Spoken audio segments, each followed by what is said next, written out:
Hello, my friends. Welcome to The Movement with Daniel Nettis. We are watching Sam Lacrosse with Raw, I Let Everyone Down. If you've ever felt like you've disappointed every single person that matters in your life and there's nothing you can do to overcome it or make it better, Every person? this video is for you at the time. And I love my parents. It's not like I don't call my parents. I talk to my parents all the time. They But were my parents at the time. I needed to call them because I had to tell them something that I didn't want to tell them more than anything else. And it was I was a failure. And it was a really rough phone call because my parents have done everything in their entire lives to put me in a position to be a success, not a failure. They put up a good portion of my college education. They stayed married. They put a lot of good values and lessons inside of me that have guided me throughout my entire life. And I had to call them and tell them that I felt like I was failing. Like I felt like I was letting everybody down because a lot of things are going wrong in my business. A lot of things are going wrong in my personal life. And I felt like a train wreck because I felt like I hit the lottery. And I wasn't rich growing up, and I don't think a lot of people who watch this channel are rich growing up. I feel like a lot of people who watch this channel are mostly normal people from kind of normal ends of the income spectrum, kind of like my family. I think if I was this guy's parent, I would say, look, life's not over yet. You know, life is what happens when people make other plans. Life has setbacks. People get into relationships that don't make sense, or they're ill-conceived. They get divorced.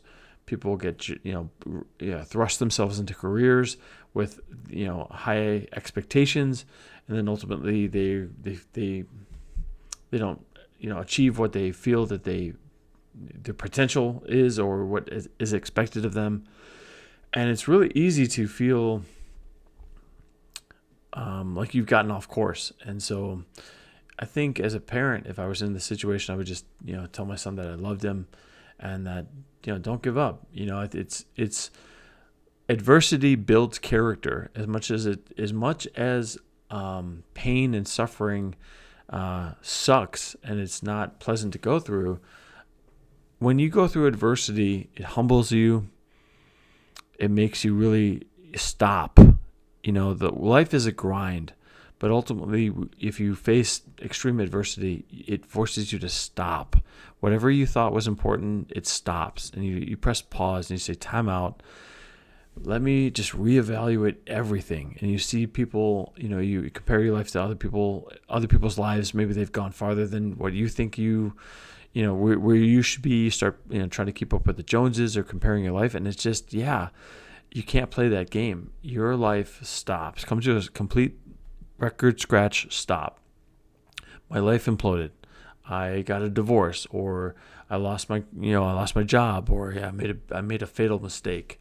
So, but life moves on, and you have to be able to pick yourself up. And the process of being humbled and staring at the ground for a hot minute, where you just consider your situation before you kind of push yourself up off the ground and dust yourself off and get going, is a very important process in life. And hey, you got one life to live, and it's important to consider that. And it's just like in a race. Sometimes in a race, people trip and fall down, and you're gonna stay on your belly staring at the track, or you're gonna pick yourself up, dust yourself off, and start running again.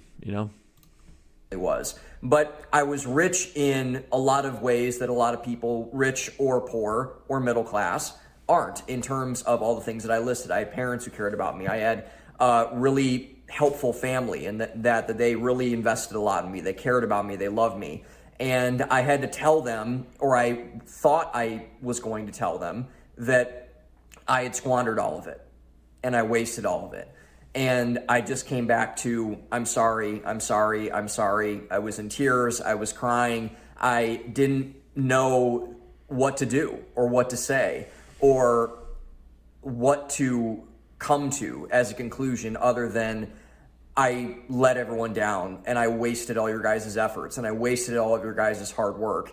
And I was really low. I couldn't get out of bed for 2 days. I was really in a pit at that point.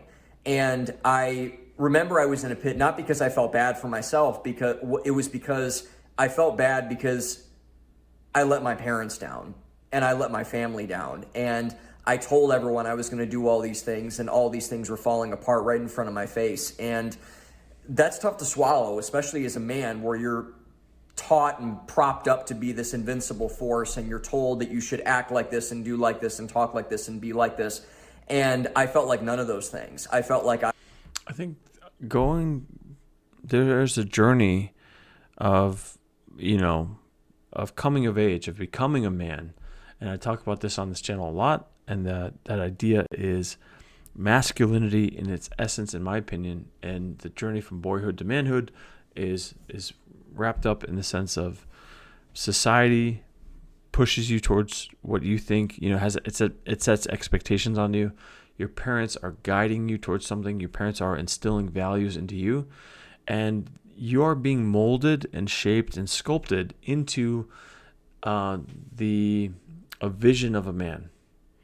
But ultimately, it is incumbent upon each man to, examine himself and ultimately flex and break the mold and say, look, out of everything that I've been given, out of all of the, the guidance that I've been given, out of all of the head starts and the support and the love that I've been given from my parents and from, everybody around me, and from the understanding of what society has told me I should be, I'm going to incorporate all of that, and I'm ultimately going to come to a decision of, I am now the sculptor.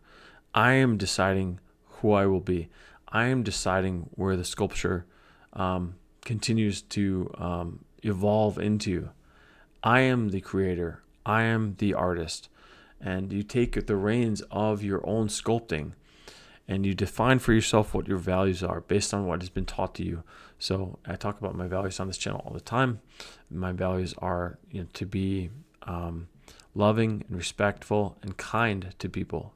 Love and respect and be kind to all the people in your life. For me, that's my values of my masculine values, of what I've come to converge on and what I stand on. And it's ultimately, a man is somebody that defines his values and stands on them, because he knows that he believes in these values, and he knows that these values are good based on everything that he has learned. And so I think that what this guy is talking about, it's very common for American men to feel like, to get to be in their 30s and even 40s and feel like, I'm not a man, I'm a man boy. I've not made that transition from boyhood into manhood, and it is extremely excruciating. Your relationships don't thrive. You feel like a fraud. You feel like your parents have set you up for success, and they've given you a lot of things, and that you're not delivering the goods. But ultimately, a man realizes it's not about his parents. It's about himself, and taking the baton and continuing the journey. Your parents, again, they guide you, they help sculpt you, but what they really want to see is you thanking them for that, and being expressing gratitude and appreciation for what they've done for you. But ultimately, they want to see you spread your wings and fly as a man yourself. And so, I'm interested to see where this talk goes. Likely, I would imagine that the parents are not going to say, you're a complete failure, and we regret giving so much to you. I think as a society, we need to spend more time focusing, on the transition of boyhood into manhood. I think that masculinity has not been a popular topic of the last decade.